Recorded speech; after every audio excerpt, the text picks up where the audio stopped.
हाँ, कोई आए तो ही उसके परिणाम बिगड़े ऐसा नहीं, कोई न भी आए तो भी परिणाम बिगड़ जाते हैं। पुरानी बातें स्मरण में आ जाए तो परिणाम बिगड़ सकते हैं, पुरानी घटना हो जाए।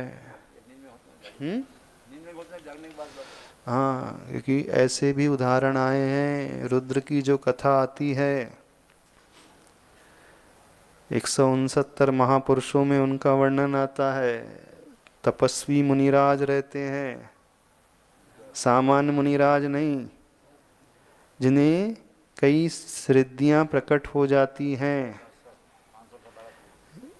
रिद्धियां प्रकट सिद्धियां प्रकट हो जाती हैं। वे भी, जिन्होंने हिमालय में रह कर के, एकांत में निर्जन स्थान में रहकर वर्षों तपस्या की, और तपस्या भी साधारण नहीं विशेष की, और उस विशेष तपस्या के प्रभाव से कई सिद्धियां भी जिन्हें प्रकट हो जाती हैं, ऐसे जीव भी एकाद निमित्त को पा जाते हैं तो भटक जाते हैं, क्योंकि रुद्रों की उत्पत्ति ही ऐसी कथा से होती है।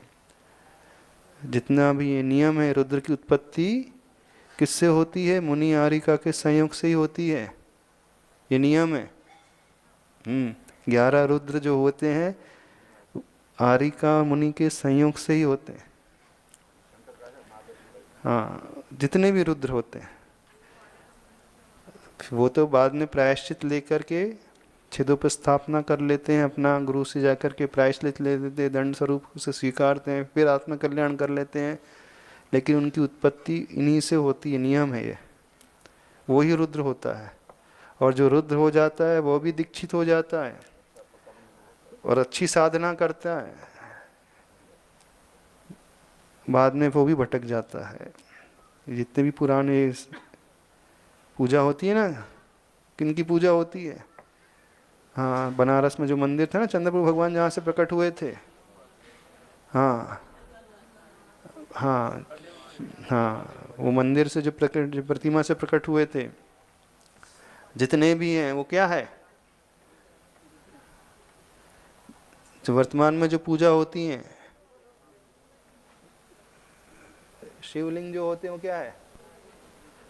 हाँ, वो रुद्री तो है।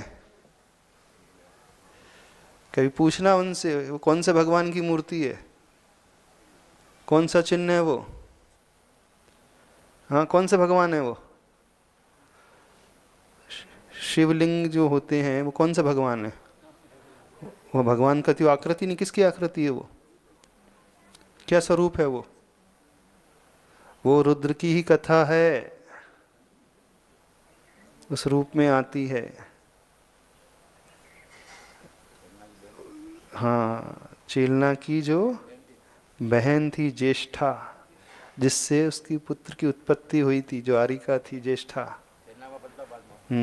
फिर चेलना उसका पालन पोषण करती है, और जन्म से ही बहुत क्रूर स्वभावी था, वो क्रुद्ध स्वभावी था, लड़ता भड़ता।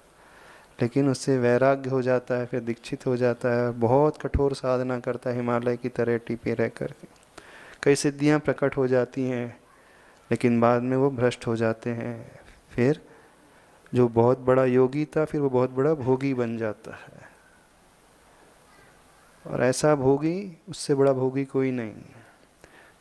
और राज्य पे उपसर्ग करता है, परेशान होकर के राजा पूछता है क्या उपाय है उपसर्ग से बचने का, आतंक से बचने का? तो यही उपाय, उनका वध उसी अवस्था में किया जा सकता है जब वो भोगों में लीन है। तो उसी समय जब भोगों में लीन होते हैं तो उनकी सिद्धियां कोई काम नहीं करती, ये बात आती है। जितनी भी रिद्धि सिद्धि प्रकट होती हैं वो ब्रह्मचर्य के प्रताप से ही प्रकट होती हैं। विशल्या की भी जो कथा आती है ना, विशल्या की क्या कथा है? उसके स्नान किया हुआ जल रोग को दूर करने वाला। कब तक करता था वो रोग को दूर? जब तक विवाह नहीं हुआ था विशल्या का। जब जब तक वो कुंवारी थी तब तक उसके पास वो शक्ति थी कि स्नान किया वो जल बीमारी को दूर करने वाला, लेकिन विवाह हुआ उसके बाद शक्ति समाप्त हो गई। यानी जब तक ब्रह्मचर्य की साधना रहती है तभी तक वो शक्तियाँ काम करती हैं, और अब्रह्म की ओर गया जीव तो वो शक्ति भी पलायित हो जाती है। मुनि महाराज ने बताया था, वो पूछा गया था, तो वो शक्तियाँ उनसे दूर तभी रहती हैं जब वो अब्रह्म का सेवन कर रहे हों, तो उसी समय उनको मारा गया। और जब वो उनका मरण हो गया तो जो उनके स्वामी चले गए, तो वो सिद्धियाँ और ज़्यादा उपसर्ग करने लगी राज्य में। फिर पूछा गया, अब इसके तो और परेशान हो गया, इसका क्या उपाय है? फिर बताया गया कि वो तभी शांत होगी जब उस अवस्था को बना करके पूजा जाएगा। तब से वो पूजना शुरू हुआ। नहीं समझ में आया? आराधना कथा को इसमें पढ़ना, रुद्र की कथा। वो कौन सी आकृति है? लिंग। और क्या आकृति है वो जो आकृति है वो किसका प्रतीक है? वो संबंध का प्रतीक है। जब भोगों में लीन रहते दोनों जीव, उस अवस्था का प्रतीक है वो। और उसी अवस्था में जब पूजा जाएगा तो वो शक्तियाँ शांत रहेंगी। तो तभी से वो उनका पूजन पाठ शुरू हो गया। तात्कालिक कहा गया था कि जब शक्तियाँ शांत हो जाए तो बंद कर देना, लेकिन एक बार शुरू होती तो शुरू हो जाती, फिर बंद नहीं होती है। तो आज भी चली आ रही वही प्रथा। हाँ, पूजा इसलिए शुरू थी, वो उपसर्ग करने लगी थी शक्तियाँ पूरे राज्य में। तो वो उनका स्वामी चले गए तो वो और ज़्यादा क्रोधित हो गई, हमारे स्वामी को मार दिया, तो और ज़्यादा वो आतंक फैलाने लगी शक्तियाँ। हाँ, पूजा कर ली तो बोले हाँ वो हम आपको स्थान देंगे, तो वो शांत हो गई बस। तो वो शांत हो गए तो फिर उसके बाद पूजा शुरू हो गई। ऐसा एक पूरी कथा आती है। और हाँ, और 11 रुद्र होते हो, 11 रुद्र के साथ ऐसे ही घटता है। पूरे 24 में चतुर्थ काल में 11 रुद्र हुए हैं, और उनकी रुद्रों की उत्पत्ति बिल्कुल उसी तरीके से होती है। और सारे रुद्र जो होते हैं मुनि दीक्षा लेते हैं और भ्रष्ट हो जाते हैं बाद में। अभी तो हैं नियम से वो मोक्ष जाएंगे, अभी तो नीचे अधोगति में है वे जी। ऊपर उनका कल्याण भविष्य में होगा। 169 महापुरुष में आते हैं वो भी। हाँ हाँ हाँ, तो ये ऐसा वर्णन आता है। तो इस कारण कोई ये ना समझे कि हमें वैराग्य हो गया है, हमने नियम ले लिया है तो हम जीवन भर अच्छे से पालन कर ही लेंगे, हम भटकेंगे नहीं।